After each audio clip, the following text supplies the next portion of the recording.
Ria juga pingin denger perjuangan Tekonit dalam melawan idealisme, bukan melawan sih, memperjuangkan idealisme ya. Kalau nggak salah waktu itu Ria pernah denger podcastnya Tekonit tentang QLC. Jadi Tekonit sampai memilih pekerjaan yang ideal banget, bisa ngafal Quran, bisa menulis, dan bisa bekerja.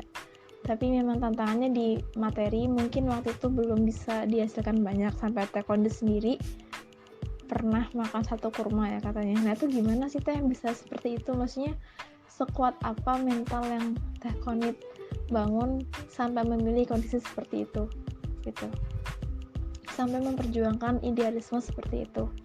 Jadi ini tuh lebih ke ini sih, ketika kita milih idealisme kita atau mengalah dengan mengejar materi tapi mengendorkan idealisme kita gitu.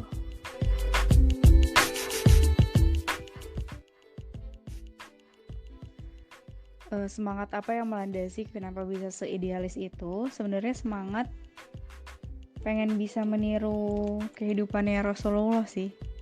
Karena selama ini kan aku sering banget sharing sesuatu hal yang berlandaskannya sama Rasulullah. Maka berarti sebisa mungkin gitu ya, nyerempet-nyerempet dikit lah. Jalan hidupnya tuh sama seperti Rasulullah. Jadi kalau bisa, kalau minta gitu ya sama Allah, dulu tuh tahun 2016 ketika Ramadan, permintaan terbesar aku ke Allah adalah, ya Allah pengen bisa dong balance antara berdakwah tapi secara finansial juga tetap bisa kokoh gitu, gak bergantung sama orang lain. Itu terus yang diminta. Nah alhamdulillahnya kalau aku didukung sama keluarga yang kondusif gitu. Jadi Umi sama Abi itu membebaskan aku mau mengambil gaya hidup yang seperti itu, asalkan ada plan ke depannya gitu. Nah kalau kondisi lingkungan orang kan berbeda-beda ya. Ada mungkin yang kalau menganggap pilihan yang seperti aku lakukan itu hal yang gila banget, kayak ngapain sih lu Kon, tetap di Nangor dan sebagainya, hal-hal yang kayak gitulah ya.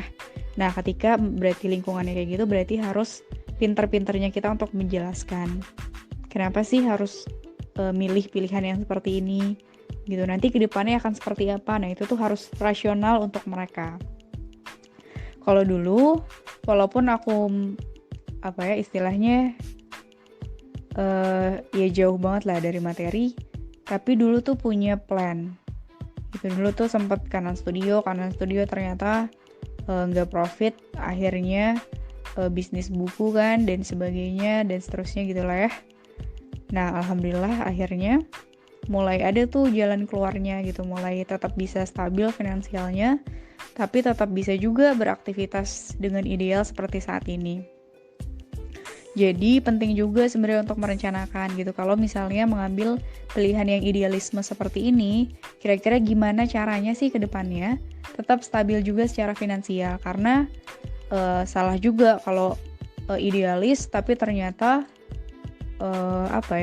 tidak bisa berdiri di atas kaki sendiri gitu. Jadi itu dua hal yang harus kita pecahkan, dua-duanya harus bisa balance. Tapi insya Allah sih kalau kita benar-benar ingin berjuang di jalannya Allah, nanti pasti Allah bantu dari sisi lainnya gitu. Ini yang harus kita ingat baik-baik gitu Ria. Jadi kesimpulannya adalah dijelaskan sama lingkungannya, sama misalnya keluarganya atau teman-temannya tentang pilihan kita, kemudian dikasih plan kalau kita ngambil pilihan hidup yang kayak gini nanti kedepannya bakal gimana gitu secara materinya. Walaupun mungkin hari ini belum kelihatan, gak apa-apa, mungkin tahun depan atau 2 tahun lagi, yang penting ada progres dan ada rencana ke sana gitu sih.